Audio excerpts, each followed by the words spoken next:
express my sincere gratitude to our Dean, Professor Stoyanova, and for the governing body of our faculty, as well as for all colleagues, for example, from our IT department and others who make possible happen this wonderful conference in such a beautiful place you see at the Bulgarian seaside, and in such a pleasant weather we will have all the week, I hope. The subject of the talk is about metric slopes, which is shortened by slopes in metric spaces, and my husband, who is my co-author, Milen Ivanov, told me that, in fact, the title should be in Bulgarian "Nabair Loze." In English, it doesn't sound so beautiful. Maybe something like uphill vineyard, or which is very close to this title of the Beatles song. Which is Full on the Hill, however. And let me start with a simple example to give an idea of what about I will talk.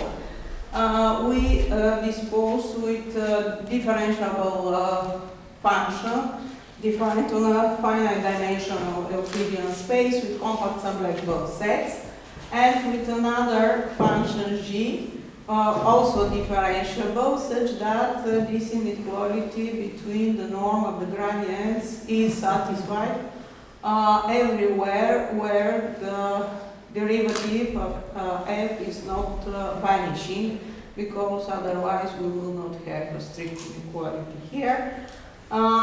Then the infimum of the difference of the functions can be searched in points where the derivative of f vanishes. The proof is simple. We take arbitrary point x0 and set lambda to be the value of the difference of the functions of x0, and 1 is the sublevel set lambda of this difference, and f1 is the restriction of the function over the solidified set. As the function f1 has compact sublevel sets also, then one can find x bar in the sublevel set where f1 attains its minimum over f1. If we assume that the derivative of f at x bar is not the origin, and take an element of the sphere satisfying this inequality, here we have strictly negative term, then this limit, of course, will be negative, and just because the inequality we assume, and we denote by star, have this, however, this can be estimated by this quantity. What does it mean? For sufficiently small positive t, we have the denominator here is less than the denominator there, but the right-hand side is less or equal lambda, just because x bar is taken of m1, which was the lambda level set of that difference. This means simply that for small t positive, these points belong to M1, and what we have, the function here is equal to its restriction, and here we have such strict inequality. Why this term here is negative, so the denominator is negative whenever t is positive, and also this function coincides with the value of the restriction. But this yields a contradiction, as x bar was minimum of the restriction on the lambda sublevel set. So assumption false, and the derivative of f at x bar should be the origin. So the value of the difference at this point x bar, where the derivative of f vanishes, is less or equal to the value of the difference at the initial point x0. To resume, the supposed here inequality outside the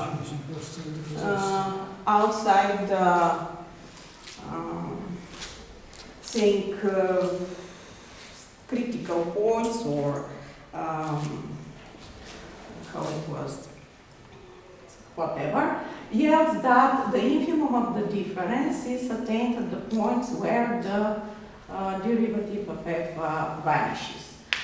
In the particular case, when f is a convex function with strong minimum equal to 0 at the origin, and g is another function which also vanishes at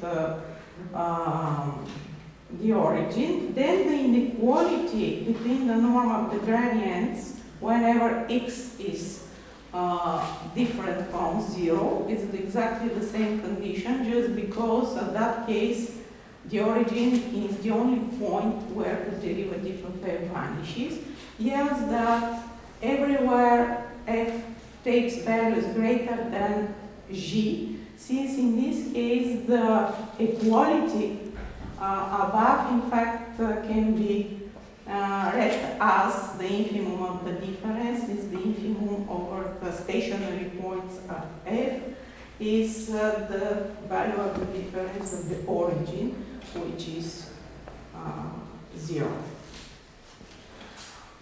To make a generalization of such a result, we cannot hope that we will be every time in such a pleasant situation to have differentiable functions and so on and so on. The natural extension of the derivative is the so-called notion of the slope. I will start at the local slope. We are in a metric space and we deal with the extended real value function f defined on it. As usual, the domain is all points where f takes finite values, and in that way we denote the sublevel sets. For x in the domain of f, the local slope of the function of that point is this quantity, where this function plus function is defined in that way. So the local slope of f at x is 0 if x is a local minimum to the function f, and if not, you can drop this plus here, and the local slope is simply this quantity. Also, we explicit that the local slope of the function f at x is 0 at all isolated points of the domain of the function, where, of course, this limit is undefined. To give an idea, let me consider a simple piecewise linear function defined on reals. What is the local slope at this point here? This is the greatest cone you can put entirely under the graph of the function at that point locally. And let me stress that the local slope is first introduced in a paper of the George Marino and Toscas in 1980s in studying gradient flows and evolution processes.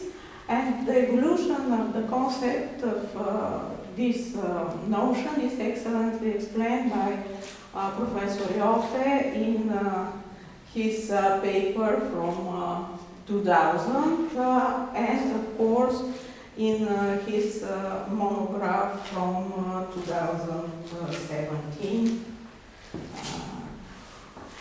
It was an excellent source of our inspiration to consider such kind of problems. Recently, Aris Danilidis, Pedro Perezaros, and David Salas, also their co-authors listed below, promoted local slopes in the context of evolution equations and in studied determination of functions. I will explain this later. Here is a not exhaustive reference list of these colleagues and their co-authors, also works related to local slopes.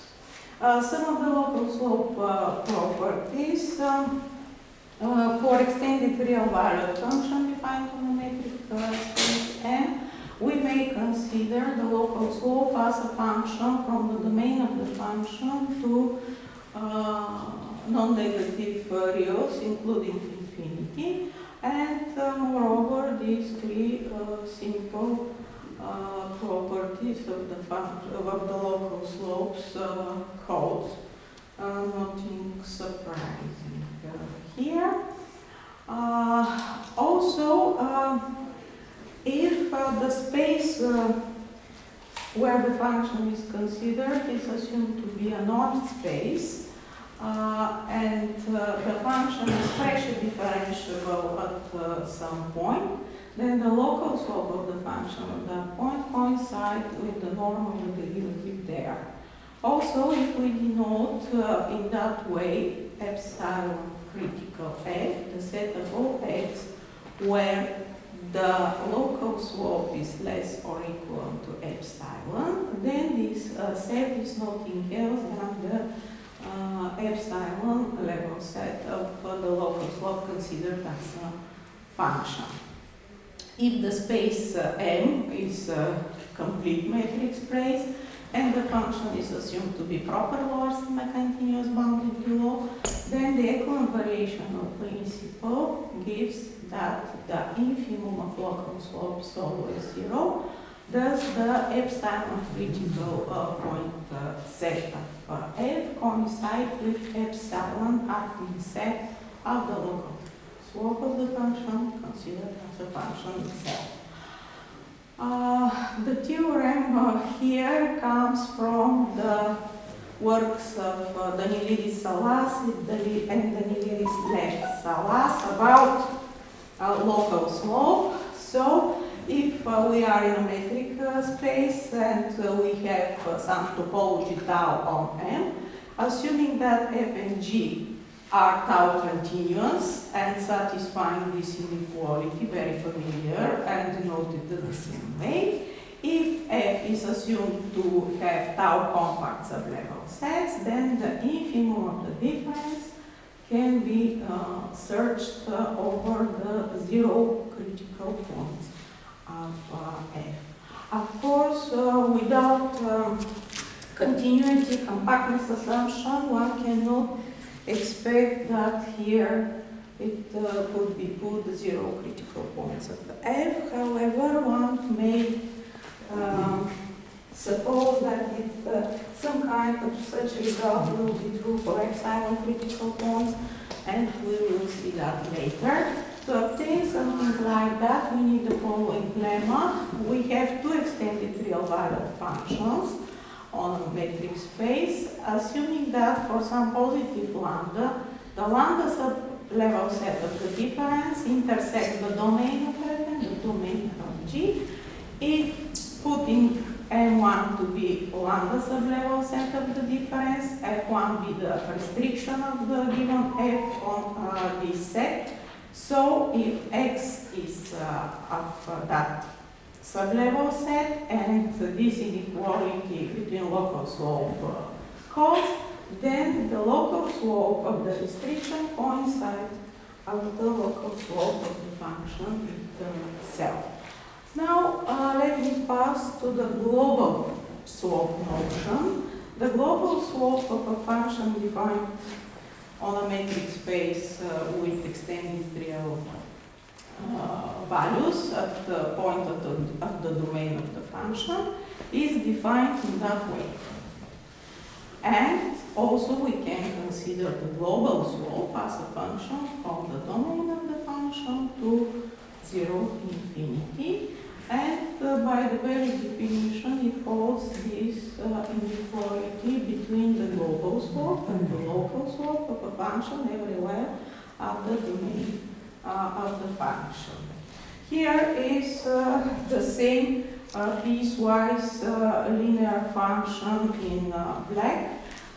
Here in blue is the local slope at that point I presented just before, and now in red is the global slope of that function at the same point.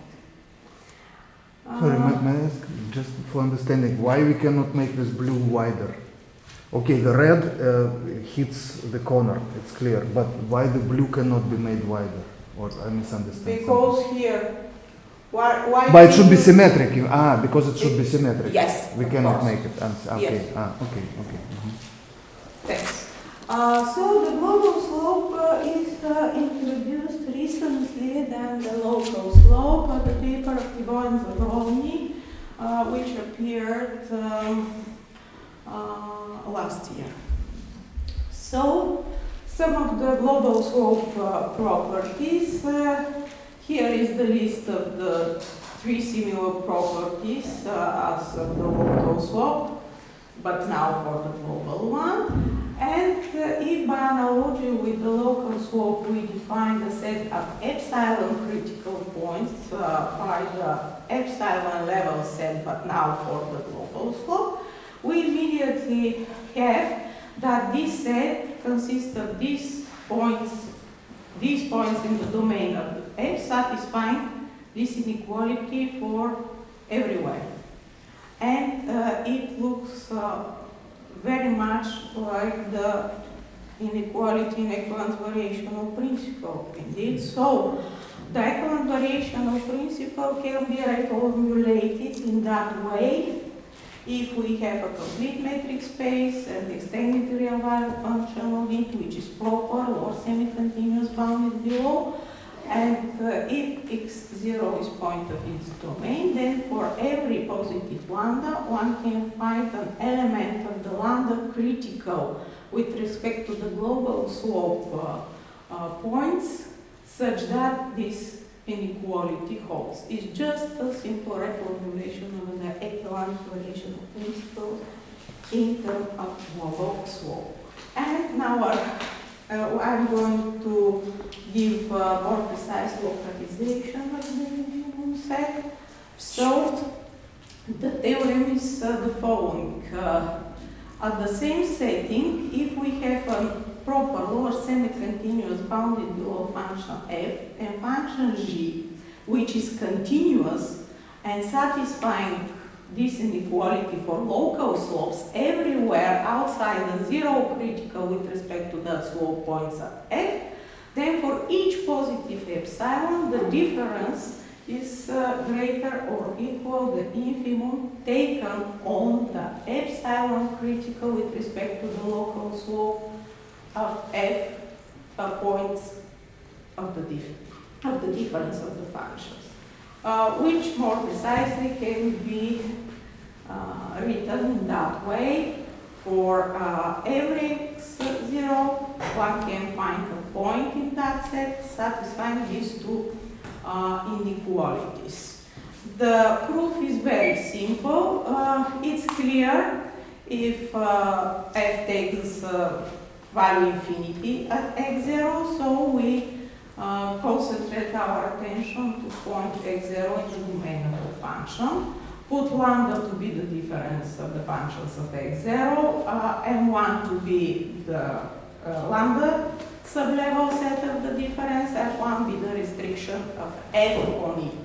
And we apply the equivalent variational principle to the restriction on this set to find a point here, which means it satisfies that condition, such that the other condition holds, and this point is at this set of epsilon critical points with respect to the global set, to the global slope of f1, which could be written in that way.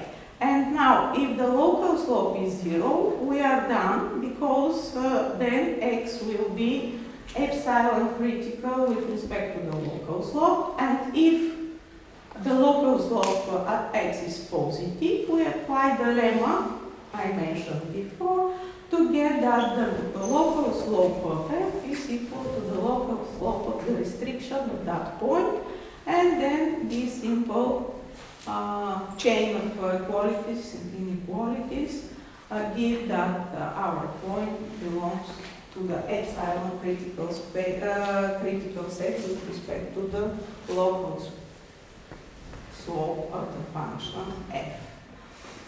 This is the theorem of Zagrobny about global slopes. If we are in a complete metric space and dispose with two extended real valued functions, proper, coarse, and continuous, such that f is bounded below, and this inequality now about the global slopes of the functions hold everywhere in the domain of the global slope of f, then the infimum of the difference over the domain of f is greater or equal to the difference of the infima of the two functions.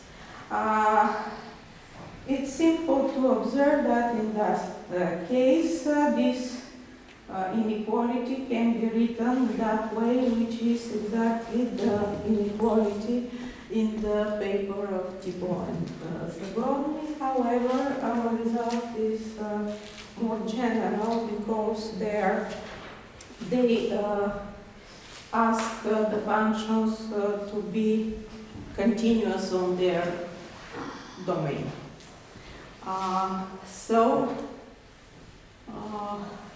To prove our variant of Thibault-Zagrobny theorem, we use a very simple fact concerning that if we dispose with a proper low semi-continuous function on a metric space, and then the epsilon critical points with respect to the global slope of the function, f is a closed set on which the function is epsilon Lipschitz with constant epsilon.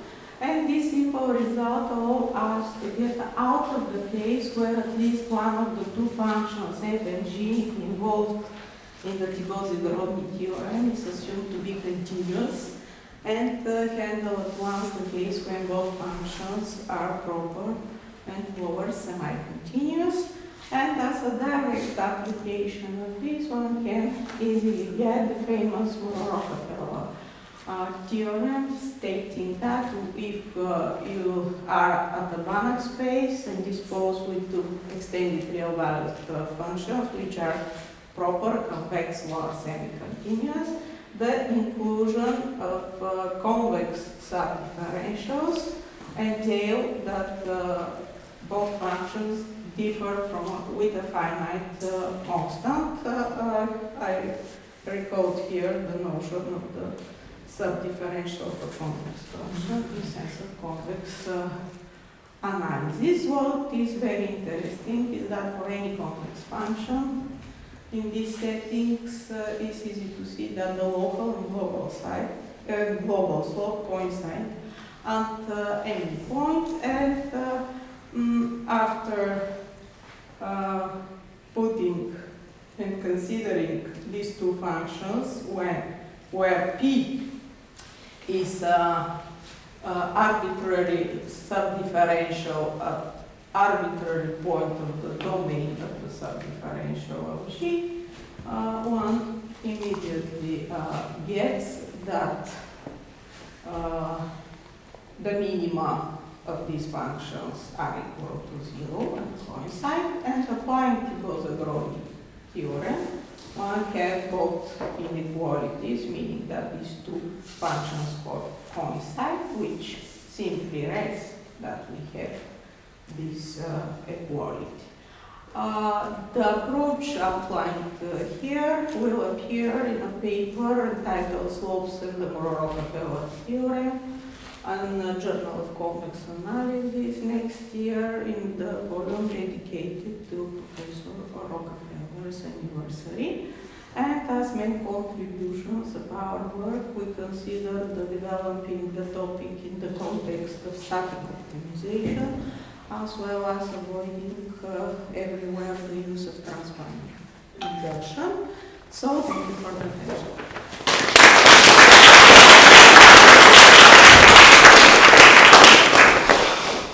Any questions, remarks?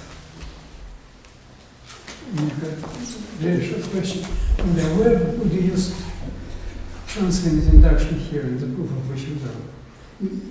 You know that this... In every previous result was essentially used the transfinite induction. In Really? all references I showed, everywhere Really? rely on the transfinite induction. Yes. And at the conference at Borovets 2 years ago, Aris Danilidis said to Milen that it is impossible to, Really? yes, impossible to prove the result without using the transfinite induction. It was enough to be let to go in that direction. Me to follow him. Any other remarks or questions? Let's thank again